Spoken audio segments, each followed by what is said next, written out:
Hey, it's Rachel Cooke, your modern mentor.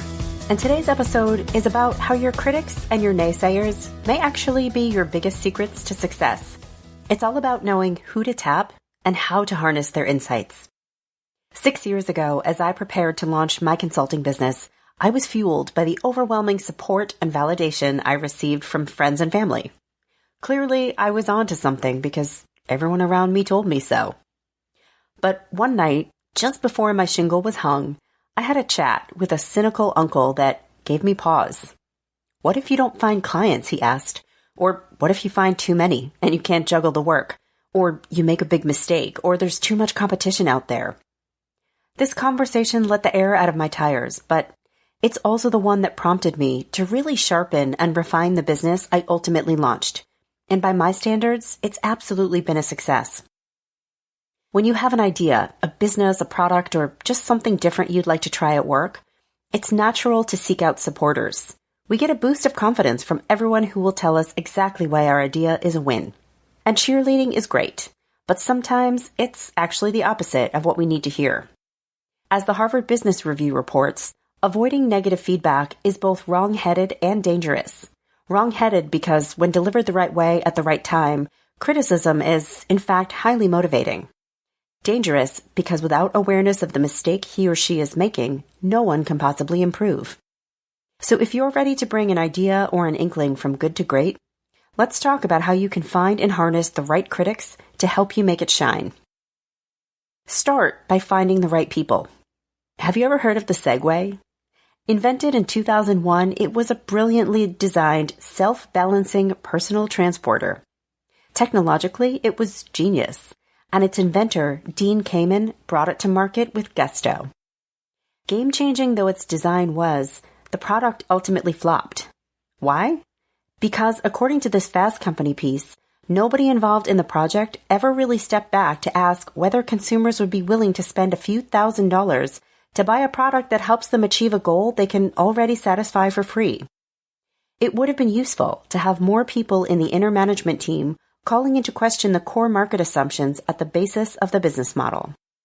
So what does this mean for you? Consider whatever you're working on. A product idea, a side hustle, a process improvement. Who do you need to take action to buy or support? Is it a customer, an executive? Find someone who can represent their point of view and be sure to get their feedback, including potential criticism, early and often. Make sure it's someone you trust. My uncle, for example, may be cynical and pretty risk-averse, but he has my best interests at heart. He wasn't trying to knock me down, he wanted to help protect me. Next, ask the right questions. Now that you've identified your who, let's focus on what and how. Asking different versions of, "Do you like it?" will generally prompt support and validation. But remember, your mission is to find opportunities for improvement. You'll want to set the stage and choose questions that are designed to trigger meaningful feedback. According to the Harvard Business Review, we've come to equate saying, "I see it differently" or "I don't agree" with being angry, rude, or unkind. So disagreeing or offering criticism makes most people uncomfortable. That's why it's important to let your critics know when poking holes in your big idea is exactly what you want. You might explain, "I've worked hard. I'm proud of this work. I've heard lots of praise, but that's not what I'm seeking today. I'm asking you to help me find any blind spots or opportunities. I'm counting on your candor." Then go ahead and ask questions like, what's the one feature you would change or eliminate? What's the one thing that could set this up to fail? What's something that's missing? What haven't I considered about the audience or market? Next, make sure you listen with humility. It's hard to ask for candor, but it can be even harder to hear and process it. To improve your work, you'll need to pull down your defenses and remember, this criticism isn't personal. You're not required to accept every bit of feedback offered or to make every change suggested. But it is your job to evaluate the feedback thoughtfully and be intentional with what you choose to action. If hearing critical feedback is hard for you, and hey, it's hard for me, then take the advice offered in this entrepreneur article. Instead of taking the feedback as the absolute truth that applies all the time, look for the 1% grain of truth. What is one idea you can extract from someone's message that helps you be just a little bit better? Next, make course corrections. You've asked, they've answered. You're already winning. Now it's time to choose which actions you'll take, where you'll refine or adjust a feature, a price, or a key message. Critical feedback is only as good as the action you take with it. Change features, tweak pricing, test new messaging, and be willing to keep testing and learning as you go. I think back to that evening with my uncle. I could have let his critical questions shut me down, to be the reason I decided not to launch my business. But instead, I found the 1% grain of truth in them. I believed in my idea. And he also made valid points. He pushed me to refine my positioning and to carefully calculate my minimum viable income so I knew how much financial risk I could take. Whether you love or hate what you hear, what changes will those insights help you make? And finally, live the golden rule. Having tasted the value that well-delivered critical feedback can offer, I now make an effort to offer it where I see the opportunity for someone else's growth, whether they're a client, a friend, or a colleague.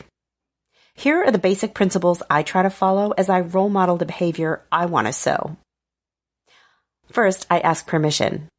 Well-meaning though he was, my uncle's feedback was hard to hear in part because I hadn't been ready for it.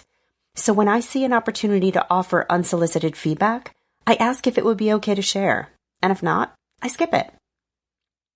Next, I frame a challenge as a question.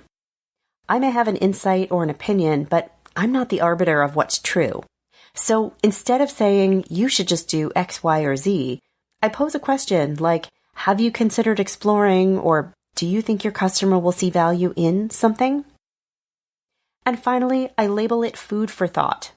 I always want the person to know they're welcome to take or leave my advice. I won't be offended if they don't think what I have to say hits the mark. I find that by living these practices, people in my circle are more likely to reciprocate with me, and their insights continue to challenge me to be my best self. So now it's your turn.